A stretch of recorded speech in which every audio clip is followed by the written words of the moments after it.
Algures entre os 30 e 35 anos de idade, acontece uma viragem que ninguém te conta. Algo muda. Mas não é uma mudança que se veja ao espelho, embora o espelho também comece a contar outras histórias. É uma mudança de frequência. O que se sente não é tristeza clara, mas também não é uma depressão clássica. É uma sensação estranha de desalinhamento, como se a vida estivesse certa, mas já não fosse verdadeira. Muitas pessoas não sentem a mudança aos 30 anos como um crescimento. Sentem como uma intolerância, mas não é uma intolerância ao mundo. É uma intolerância ao auto-engano.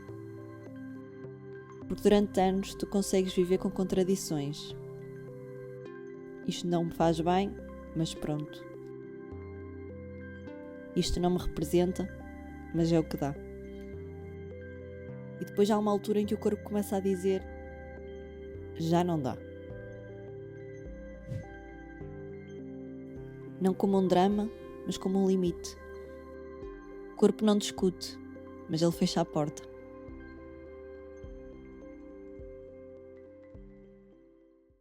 Meu nome é Tânia, tenho 33 anos e é sobre esta idade que te quero falar hoje.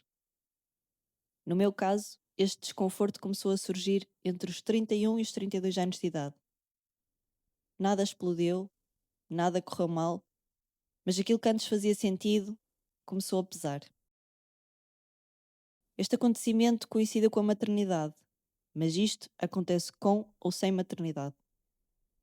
E por volta dos 33 anos, algo ficou claro. Eu já não conseguia continuar a viver em piloto automático. De repente, coisas que antes faziam sentido perdem o brilho. Aquilo que antes parecia normal começa a incomodar.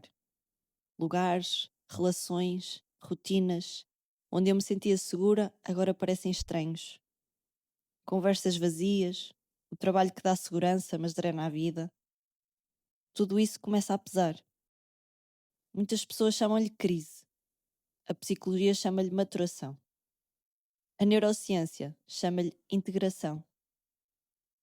Para mim não parece uma crise, parece uma clareza que dói. Este vídeo não é para falar de mim nem sobre espiritualidade.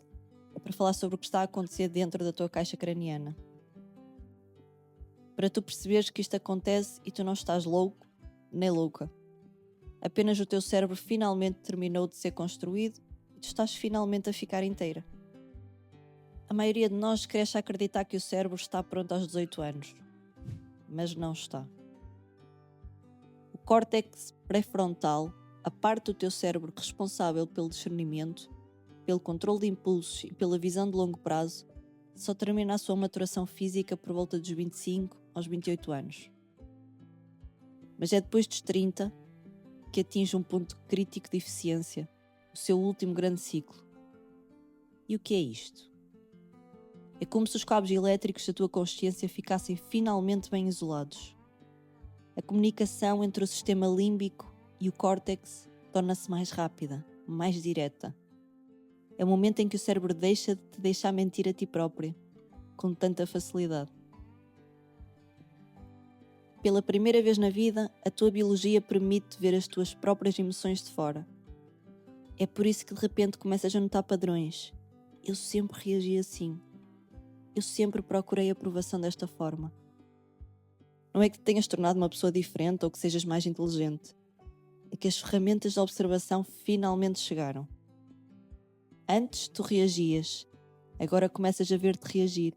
E isso dói, porque já não consegues fingir que não vês. Até aqui tu viveste no que a psicologia chama de eu adaptativo. Para sobreviveres, para seres aceito pela família, pela escola e pelo trabalho, tu criaste uma personagem. Foste o filho bonzinho, a profissional incansável, o amigo sempre disponível. O teu cérebro estava otimizado para aprender rápido, adaptar-se e sobreviver no grupo. Isso foi necessário, foi a tua estratégia de sobrevivência. Depois dos 30, a arquitetura muda. O cérebro começa a ter uma tolerância muito menor à incoerência. A clareza dói quando a vida que construíste já não serve à pessoa em que tu te tornaste. Muitas pessoas sentem isto como uma angústia sem nome, como se o piloto automático estivesse a falhar. E está, mas não é um erro de sistema, é um aviso que a simulação já não é suficiente. Começas a sentir um enjoo visceral quando a tua vida está alinhada por fora e pobre por dentro. Aquela tolerância antiga a empregos que te esvaziam, relações que te diminuem, conversas de fachada, acaba. Não é um drama, é um hardware novo. Alguns chamam-lhe crise dos 30. Eu prefiro chamar-lhe clareza dos 30. Mas esta clareza chega primeiro com irritação, com cansaço, com vontade de fugir, com insónia, com apatia. Há uma parte de ti que só quer pertencer e outra que só quer ser. Então, e porquê é que umas pessoas sentem isto com tanta força e outras parecem anestesiadas? Quando esse desconforto chega, tens duas opções: integrar ou anestesiar. Do lado da integração, tu aceitas olhar para a verdade, aceitas o desconforto e começas a alinhar as escolhas externas com a nova clareza interna. É um caminho lento, muitas vezes solitário. Do lado da anestesia, como a clareza dói, muitas pessoas tentam desligar os novos sensores e a resposta imediata é silenciar o desconforto, colocar uma máscara. Aumentam o ruído, aumentam o trabalho, aumentam a dopamina, tomam algo que as faça ter alívio imediato, que aprenderam desde cedo que sentir era perigoso. Porque são mais competentes se não sentirem. E isso não é frieza, é adaptação.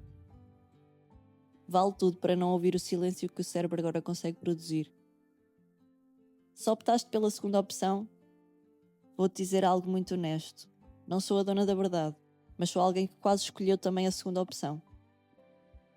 Mas tive a tempo alguém que me disse as palavras certas na altura certa, que me fizeram escolher a primeira opção já, por muito que ela doesse.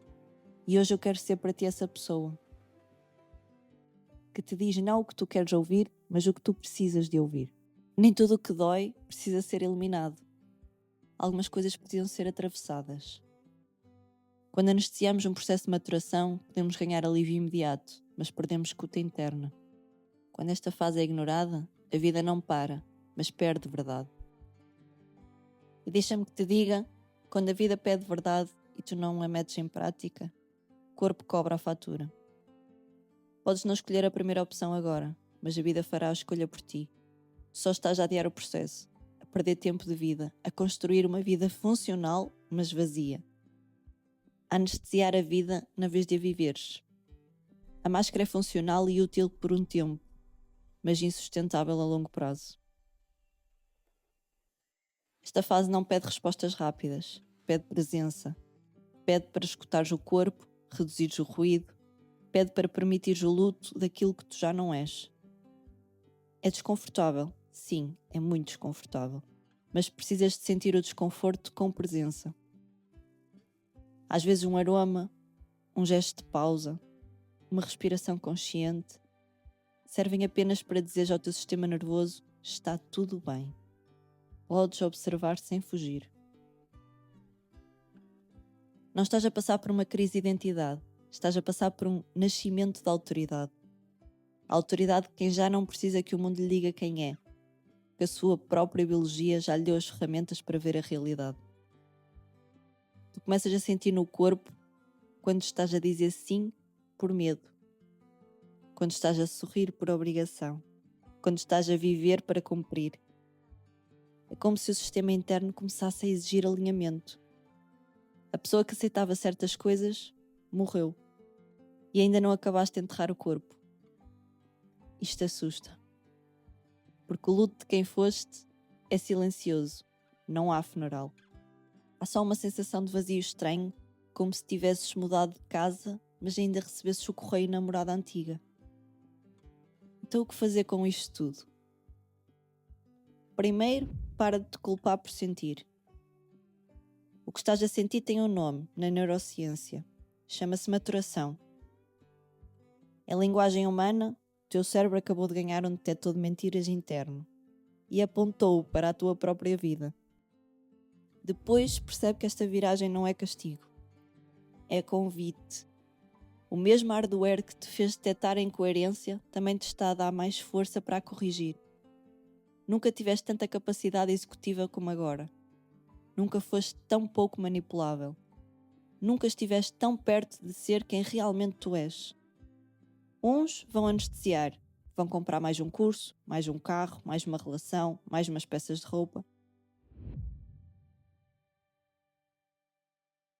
Vão passar os próximos 20 anos a fugir.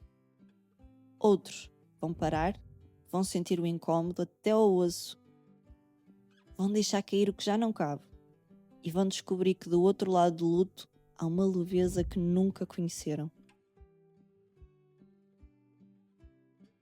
Eu não te vou dizer o que deves fazer, só te digo que a ciência já provou. O teu cérebro, neste momento, está no seu ponto mais potente de toda a vida para te alinhar com a verdade. Agora que entendes o que está a mudar por dentro, precisamos de olhar para o que foi moldado por fora. O que acontece é que ao longo de décadas não foi apenas a tua biologia que te moldou. Foste ensinado a ignorar estes sinais. Foste moldado por sistemas que preferem que continues no piloto automático. No próximo episódio, vamos analisar o sistema, como a cultura, a economia e a história foram desenhadas para te manter nesse estado de sonambulismo produtivo. Não para culpar o mundo, mas para perceber porque é que estar presente hoje é quase um ato de resistência. Até lá, observa. Não reajas, apenas observa. Respira. Não estás louca, não estás louco. Estás a acordar. O teu cérebro não está contra ti, está finalmente do teu lado. Nem tudo o que morre está errado. Às vezes só já não é verdade.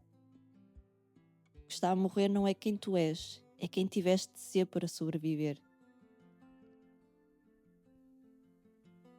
E lembra-te, a cura começa dentro. E dentro é o lugar onde tudo renasce. Tudo começa dentro. Reconecta-te. O resto do caminho aparece sozinho. Quando te escutas, o mundo escuta-te.